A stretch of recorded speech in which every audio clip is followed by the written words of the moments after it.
All right, so you've got a third question here, if you don't mind going over that one. Certainly.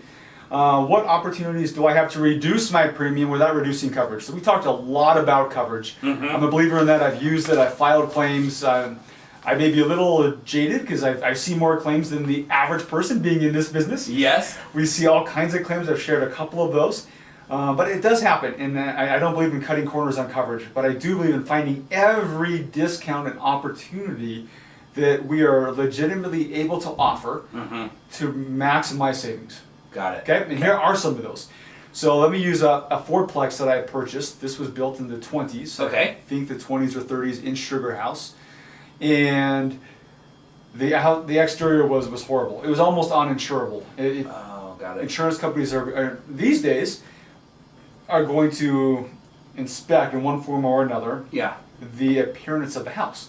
And if it appears very dilapidated or outdated, they may say, you can't insure this house. Gotcha. Or if we can insure it, it's going to cost more. Yeah. So I needed to redo the exterior anyways to 1/4 appreciation. As I get the appraisal, I want to bump the values up a little bit. A lot of us are probably familiar with that. I'm like, let me make sure I do that first, so that I can go to my insurance carrier, me in that case, and say, look, it's in this condition now, but in 30 days, here's what I'm going to do. Right. Okay? I was able to cut my premium in half. Oh, wow. To go from a higher risk type policy to a standard policy. Just by showing, here's what I'm going to do, I'll provide you with the after pictures, and here's the estimate I got from the contractor to do this work. So those are, if you're going to be rehabbing a house, especially the outside of it, but also the inside. The inside, say the electrical, or the HVAC, or the plumbing, or the roof, the exterior, whatnot. If that's going to be part of your project, anyways, let your agent know that, because insurance companies, that's less risky to the insurance company. Got it. You've got the roof won't leak, so they're not going to have to be paying a claim there. Right. Or if it's a new electrical system, it's less likely it's going to catch on fire. Or if we're updating the plumbing, so on and so forth. Yes. If it's less risky to the insurance company, you're going to pay less most of the times. Most of the time. So you may have to document what you're doing through photos or through a work order with your contractor, but it's worthwhile if you're already doing it. Right. Give it to your insurance agent. It's already being done. Yes. And sometimes it'll make sense to do it if you were thinking about it. You may save a little bit, couple $100 a year. If you're going to hold this property for 5 to 10 years, a couple $100 a year for 10 years is $2,000 now. Yeah. It may be worthwhile. Right. Finally, we talked about discounts, bundling, and so forth. And we'll look at all those kinds of opportunities to where if it makes sense to bring more rental properties together, to insure vehicles and home and so on and so forth. We'll make sure all those are included. And anyone should be able to do that, not just me. But that's great. Asking those questions, Oh, perfect. No, that's awesome. Here's a random question. So I looked at a house this week that I was going to fix and flip. Turned out the numbers didn't work. They wanted more for the home than was, in my opinion, than it was worth to fix and flip it. So I passed on it. But there was another investor who was also looking at it, who wanted to keep it as a rental. It was in really, really bad shape. For me, I would have just got builder's risk insurance because it would have been a flip and I'd had it sold in 5 months probably, right? Right. Okay. This guy who was going to keep it as a rental, would he have gotten, because it was in really, really rough shape, kind of just what you described, almost uninsurable if I had to imagine what that looked like. Yeah. And I don't know what it looks like necessarily, but this house was like really, really rough. So I was thinking to myself, man, this is going to need a lot of work to keep as a rental. But if he would have done that, and maybe he did, I don't know, because I passed on the deal, would he have gotten builder's risk insurance originally and then landlord insurance after it's done, or would something else, because it was super rough, if that makes sense? Yeah, good question. It can depend. Let me maybe ask on this one, in short, how was it rough on the outside?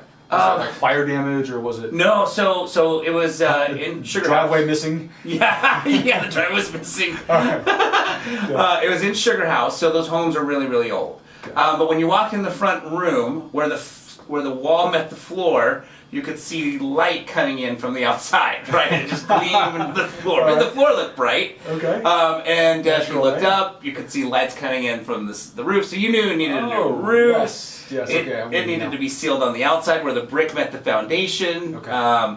And then it was, probably 1950s as far as inside, and you're going to have to take down some walls. And so like that, if that makes sense. You bet. That makes sense. So outdated is okay. Okay. Okay. In this case, though, it being that bad, Yeah. he may have had to get like a vacant policy or a builder's risk policy, vacant with renovations for a short period of time, and then convert it to a landlord policy. Got it. Yeah, when they're that bad, the insurance company's going to inspect it. So if an agent, I could write the policy. 2 weeks later, it gets inspected. Like, whoa, wait. Yeah. We've got 30 days to review this. This shouldn't have been written, agents.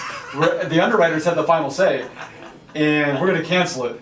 So now he's back to where he would have been anyways. Right. Okay.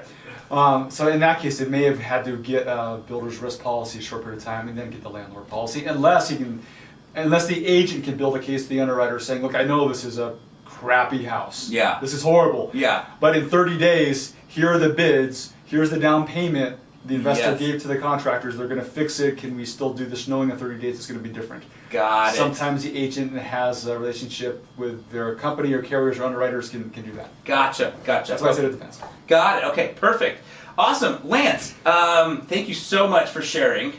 I actually learned a lot. A lot of the questions that I asked were not prepared questions. These were questions that were genuine as you spoke. I was like, ooh, let me ask this. Awesome. Well, I like that. That's interesting. Put me on the spot. Yeah, exactly.